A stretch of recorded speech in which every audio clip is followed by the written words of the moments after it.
Hello, everyone, and welcome to Police Off the Cuff Real Crime Stories.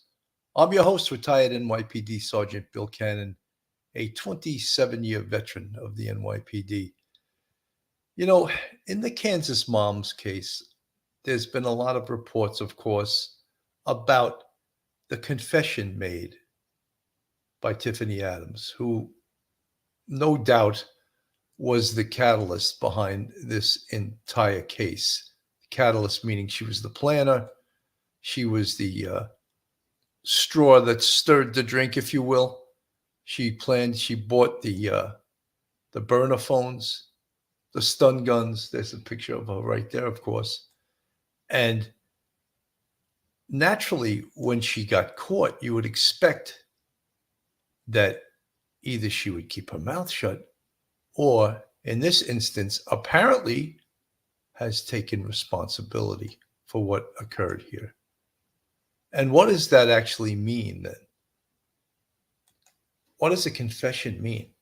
Well, an in custody confession means one thing, that she confessed after having been read her Miranda warnings.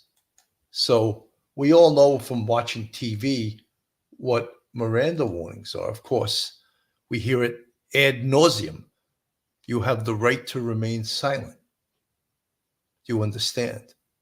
Anything you say can and will be used against you in a court of law. Do you understand that?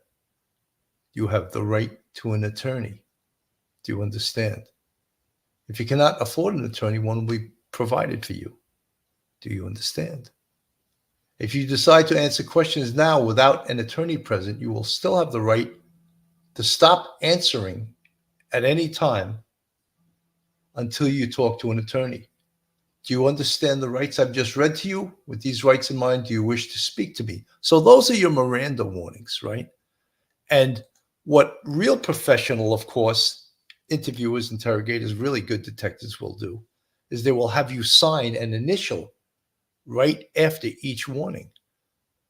So better now is that not only will the Miranda warnings be part of this interview, but some recording device.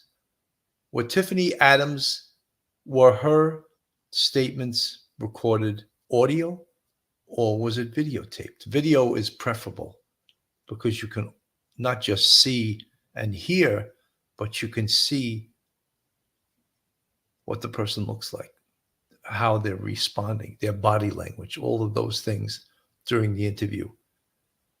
And all we know right now is that she made a confession. What does that confession contain? Because we've all followed this case, and one of the things that we don't know, and everyone, of course, is dying to find out, we know the manner of death is homicide, murder, death caused by another.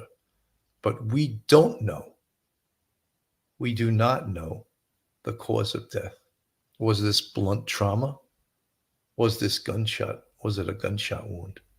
Was it something else? That would be the cause of death. So everyone wants to find out, what is the cause of death here? And another thing, of course, in this interview with a really good detective interviewing, you will try to match up the evidence to the person making the confession. Now, Tifany Adams, as we know, was the catalyst behind this whole case. She was the planner. She was the kingpin. She was the person calling the shots. So how about matching up the burner phones to Tifany Adams? Did you buy these? Yes. Where'd you buy them from? Do you have a receipt? All of those things are powerful pieces of evidence once this case goes to trial. How about the stun guns? Where did you buy them from? I bought them from a specific, she told them. That's in the confession.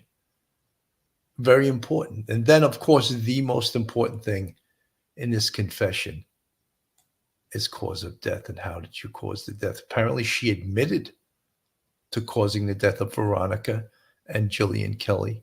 She admitted to it. But how was that done? How did you do that? And then, of course, the investigators know going in what what the cause of death was, or perhaps they didn't at this point because they were arrested before the bodies were recovered. So this could actually have been the first time they were hearing cause of death from the lips, from the mouth of Tifany Adams. And then once, of course, they recovered the bodies, they could compare this confession to the evidence that they had from the pathologist during the autopsy. So when we look at these two beautiful women, Veronica Butler and Tifany Adams, and their bodies recovered on that piece of land owned by Mr. Beasley, and it was leased to Tad Cullum, who was one of the conspirators here, of course. All of that will be part of this evidence and part of this confession. There we have Tad Burt Cullum.